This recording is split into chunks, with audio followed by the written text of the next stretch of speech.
Colette, thanks. Let's continue our team coverage tonight with more on the legal protections for employees facing a difficult decision, frankly, as they decide whether or not they want to return to work. Now, some of those protections are actually spelled out in the governor's Safer at Home executive order. Andy Cohen helping us all to understand the rights during this transition.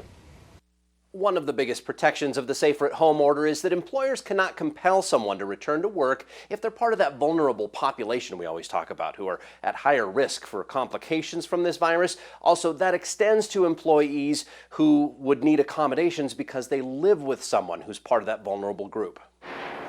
Signs of change are appearing around Colorado as some businesses are able to reopen, even while others still have to wait. For the first time, the governor has extended protections for at-risk populations by exempting them from work during this transition. You know, it's clear to me as somebody who specializes in representing employees and employers that this provides more protection than existed on Saturday before this order went into effect.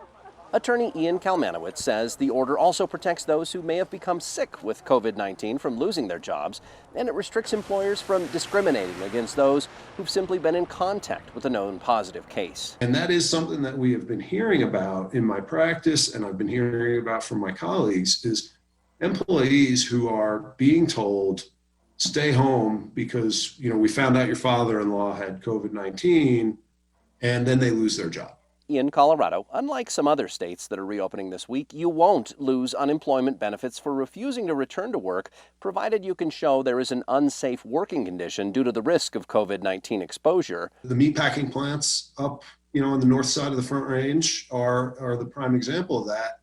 Nursing homes here in El Paso County are another prime example of that. And if you're concerned about a particular issue individually, he encourages you to reach out to their law firm or other lawyers to discuss the issue in detail. A lot of these issues are issues that can be resolved without resort to the legal system.